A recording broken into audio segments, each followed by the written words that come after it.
फरार अभिषेक कळमकरांच्या गुन्ह्यात वाढ. गुंगीचे औषध देऊन 27 वर्षीय तरुणीवर अत्याचाराचा दुसरा गुन्हा दाखल. माजी महापौर अभिषेक कळमकर यांच्यावर MIDC पोलीस ठाण्यात शिरूर येथील एका महिलेवर अत्याचार केल्याचा गुन्हा दाखल करण्यात आला आणि त्यानंतर संपूर्ण अहिल्यानगर शहरासह जिल्हा हादरला. या घटनेत अभिषेक कळमकर फरार असून 2 दिवसांपूर्वीच जिल्हा न्यायालयाने कळमकर विरोधात अटक वॉरंट जारी केलाय.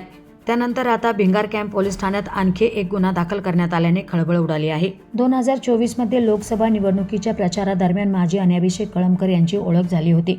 तेव्हा ते मला म्हणाले, तू काय काम करते? त्यावर मी त्यांना म्हणाले, मी सध्या काही कामधंदा करत नाही, घरीच असते. तेव्हा ते मला म्हणाले, तुझा मोबाईल नंबर दे, मी तुझ्या नोकरीसाठी मदत करतो. म्हणून मी त्यांना माझा मोबाईल नंबर दिला.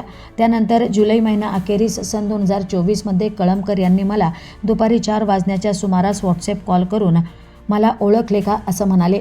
त्यावर मी त्यांना म्हणाले, मी तुम्हाला ओळखले नाही. तेव्हा ते मला म्हणाले, मी अभिषेक कळमकर बोलतोय, तुला जॉब मिळाला का? तेव्हा मी त्यांना म्हणाले, नाही, मला जॉब मिळाला नाही. त्यानंतर ते म्हणाले, माझा एक मित्र आहे, त्याच्याकडे शोरूममध्ये काम करशील का? आणि मी त्यांना होकार दिला. अभिषेक कळमकर यांनी मला नगर पाथर्डी रोडवरील बेलेश्वर मंदिराजवळील रोडवर भेटण्याकरिता येण्यास सांगितले.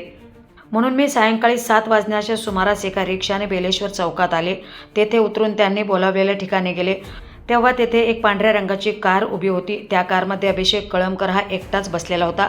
त्यानंतर मी त्यांचे कारमध्ये बसले तेव्हा ते मला म्हणाले, माझे नगर क्लबमध्ये काम आहे. म्हणून त्याने नगर क्लबकडे कार नेली व काही वेळाने हातात पाण्याची बाटली घेऊन आला. मला तहान लागल्याने मी त्या बाटलीतील पाणी पिल्याने मला भुरळ पडल्यासारखे झाले.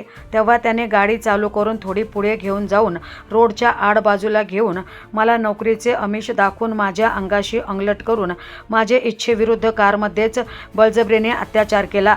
त्यानंतर त्याने मला बुरहाननगर जाणाऱ्या रोडवर बेलेश्वर चौकात सोडून तो तेथून कार घेऊन निघून गेला. त्यानंतर 3 ते 4 दिवसांनी रात्री 7:30 ते 8 वाजण्याच्या सुमारास अभिषेक कळमकर याने मला फोन करून तुला भेटायचे आहे असं म्हणाला. तेव्हा मी त्यास येण्यास नकार दिला होता. तेव्हा त्याने मला, जर तू भेटण्यासाठी आली नाहीस तर मी जुलै 2024 मध्ये नगर क्लबजवळ गाडीमध्ये तुझे फोटो व व्हिडिओ काढलेले आहेत, ते व्हायरल करून तुझी बदनामी करील असा दम दिला. त्यामुळे मी त्याला भेटण्याकरिता पुन्हा बेलेश्वर चौकात गेले. त्यावेळी तो मला म्हणाला की मला ज्यावेळेस तुझी आठवण येईल त्यावेळी तुला यावे लागेल आणि आली नाहीस तर मी तुझे फोटो व व्हिडिओ व्हायरल करील आणि तुझा काटा काढील असा दम दिला. त्यानंतर मी माझा मोबाईल नंबर काही दिवस बंद करून ठेवला. माझी परिस्थिती हलाखीची असल्याने व भीतीपोटी माझ्यासोबत झालेला प्रकार कुणालाच सांगितला नाही. परंतु अभिषेक कळमकर याच्यावर अत्याचाराचे गुन्हे दाखल झाल्याचे मला समजल्याने माझ्यासोबतही त्याने केलेला प्रकार मी माझ्या मावशीला सांगितला.